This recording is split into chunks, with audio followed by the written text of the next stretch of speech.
Ito po ay paanyaya sa mga taong lubhang nahihirapan. Paanyaya ito ng Diyos sa mga taong lubhang nahihirapan. Halimbawa, ikaw hirap na hirap. Sino ba ang iyong makakapitan? Kundi walang iba kundi ang ating Panginoong Jesucristo, ang ating Diyos. Kaya sinabi niya dito, lumapit kayo sa akin, kayong lahat na napapagal at nabibigatan sa inyong mga pasanin. Ano po ba yon? Paano ba tayo makakalapit sa Diyos? Paano ba ang tao ay muling makalapit sa Panginoon?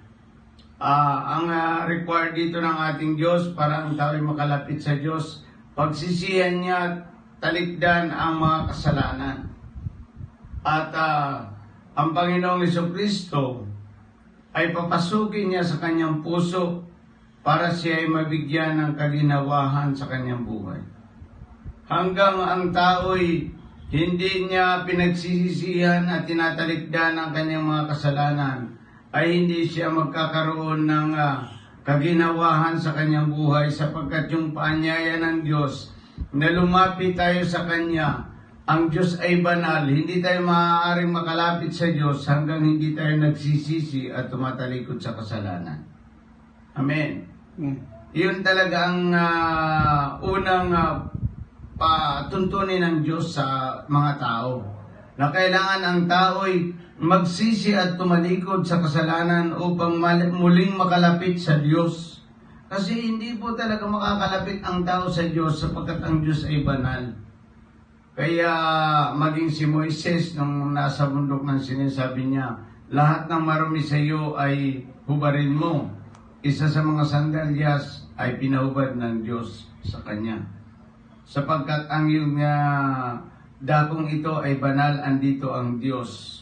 Kaya dito sa atin, mga Kristiyano, sa umagang ito, sa mga tao po nanonood sa atin sa TikTok, sa Andelinyo TV, para kayo po ay makalapit sa Diyos, ay ibigay ninyo ang inyong mga kasalanan sa Diyos at patawarin kayo ng Panginoon. Humingi kayo ng patawad sa Diyos.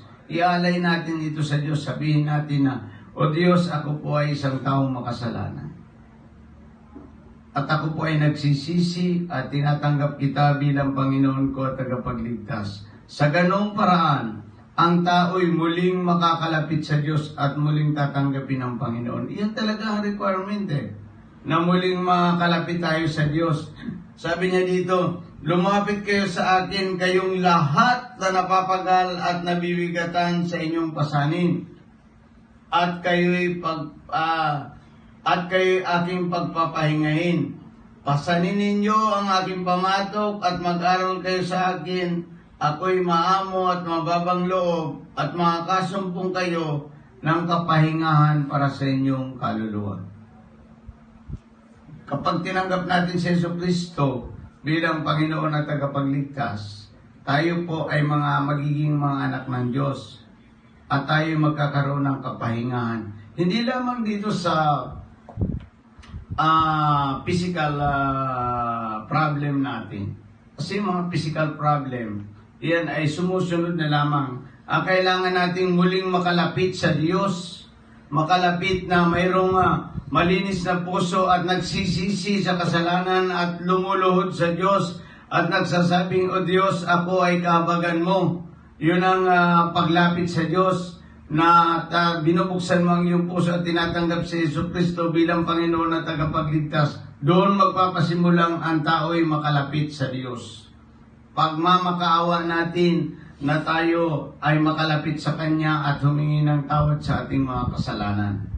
Kaya sabi ng Panginoon, lumapit kayo sa akin, kayong lahat na napapagal at may mga problema, mabibigat na mga problema, mga anuman ang suliranin, ay lumapit sa Diyos. Ang paglapit sa Diyos ay pagsisisi at pagtalikod sa kasalanan at pagtanggap kay Kristo bilang Panginoon at tagapagligtas.